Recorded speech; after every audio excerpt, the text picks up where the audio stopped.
The cash cow of boxing. Canelo Alvarez gets his stoppage victory over Edgar Berlanga in a 12-round unanimous decision, and it was more exciting than I thought, guys. You guys know I was kind of a Debbie Downer on this fight. I was saying that, Berlanga's not going to last. He lasted in there, and honestly, I saw more aging. I don't know if it's aging or a lack of training. Maybe took Edgar Berlanga a little bit lighter than he should have, and maybe that's what I saw in the ring, but definitely not the Canelo Alvarez I was expecting. Don't get me wrong, that left hook in the third round was beautiful. It was a beautiful shot, but still not the Canelo Alvarez that I expected to see, not the dominant fighter that I expected him to see. And when you guys hear that, you're going to say, wait a second, he won 12 rounds, and you're saying he didn't dominate?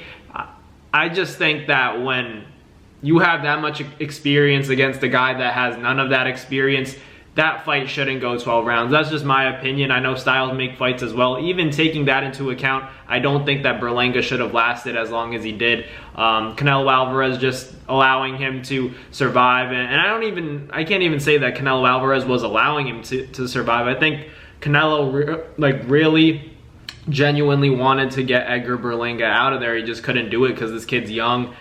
Took Canelo's big left hook. I didn't expect him to take Canelo's punches as well as he did. Canelo landed some good shots, was more effective, without a doubt won the fight, but it's more so what this performance tells me about Canelo Alvarez, because we had the Munguia fight.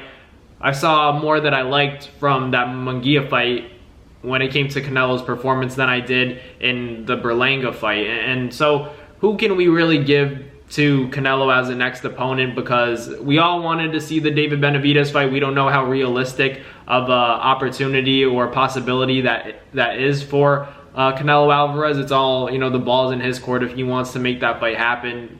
Benavidez doesn't seem like he's going to come back down to 68. It seems like he's more comfortable at 75 for sure. Understandably so. So realistically, a lot of people always called me, silly for talking about Terence Crawford and the possibility of him fighting Canelo Alvarez. But look, it's a very strong possibility now, because I knew that money is that important. No matter what people say, Canelo should be fighting this guy, he should fight Benavidez.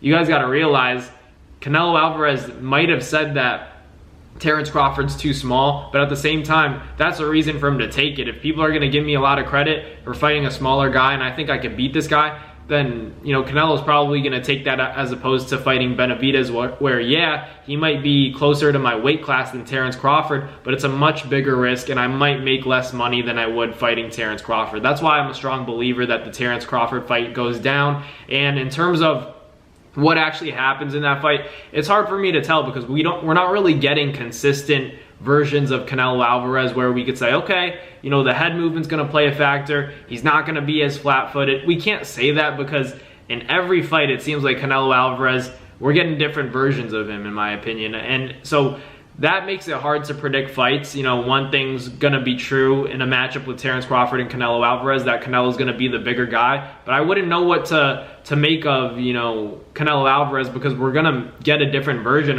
of him come fight night. I don't know what version it's going to be. Is it going to be the head movement, that very flowy fighter where he's dictating the pace, he feels very comfortable in there? Or are we going to see an aging Canelo Alvarez who's not always making the right decisions and might engage with a guy like Terence Crawford, try to land a big shot on him, but might just not have the timing for it? We have to wait and see. But I really do like that fight between Terence Crawford and Canelo Alvarez. You guys can check my channel. I've been talking a lot about Terence Crawford and Canelo, because I know it's a big money fight, and maybe it's not the fight. Maybe there are better matchups out there for Canelo Alvarez, but at this point in his career, he's not looking for that. That's ultimately, what it comes down to. Neither is Terence Crawford. Terence Crawford could very well make a big fights with Boots Ennis, and the reason he's not doing it is because the money behind it isn't enough for him to make it worth his while. And that's just the way the sport is. There are always going to be good matchups for the superstars within their weight class or close to their weight class,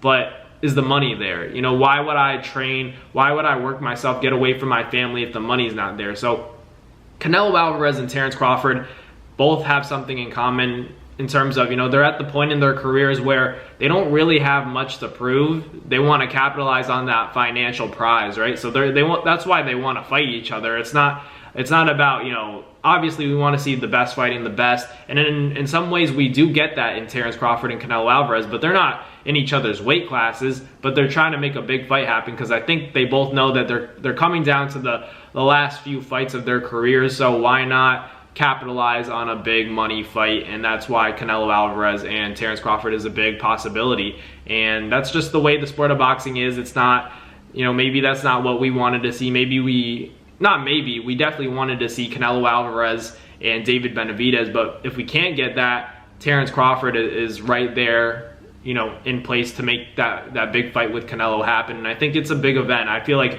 no matter what people say, no matter if you guys are saying, oh, Terence Crawford's gonna easily beat Canelo Alvarez, he's gonna move around, make it very difficult, Canelo's too flat-footed, or on the other side you're saying that Canelo, you know, there are weight classes for a reason and Canelo is gonna show why. No matter what, you're gonna watch the fight, right? That's what it comes down to. People watching the fight is what's gonna put money in their pockets. So why not, you know, make Canelo Alvarez and Terence Crawford? I like the fight a lot, and I think these guys are both generational talents. Two of the best fighters in the recent decade, pound for pound fighters, guys with good resumes. They've accomplished a lot in the sport, and they're very polarizing figures, you know. Maybe not to the extent of like a Tank Davis or Ryan Garcia, because those guys have really transcended the sport in terms of taking that younger audience and making boxing a little bit more popular and making it cooler for the younger generation, because, you know, we always talk about how boxing fans are few and far between when it comes to the younger generation as a result of the UFC.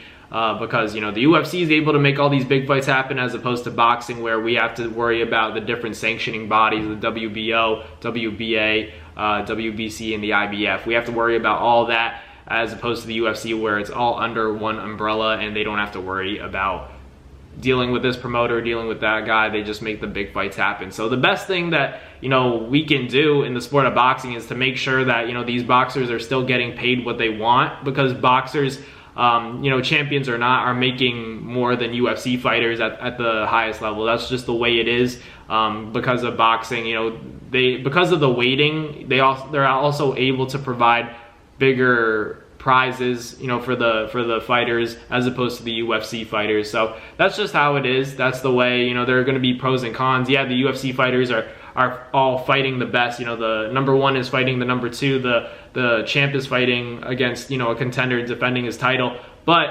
they're making less money as opposed to boxing, where, yeah, they gotta wait a little bit, their fights are more few and far in between, but they're making a lot of money.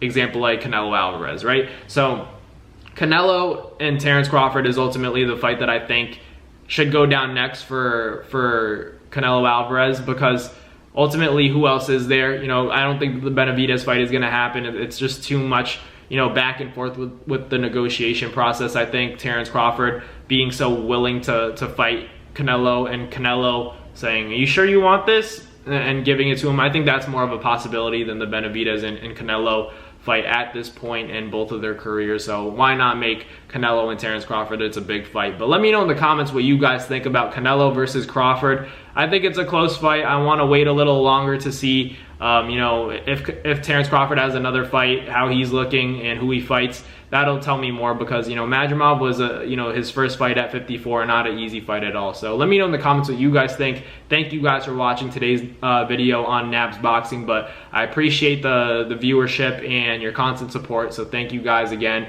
But I'll catch you guys in the next video. Peace. That's going to do it for another Nabs Fight Media video, guys. Thank you guys so much for watching. It's been your boy, Matt Nabong, with another video. Hope you guys enjoyed it all. Thank you guys for the constant support. Salute to y'all always. It's been your boy.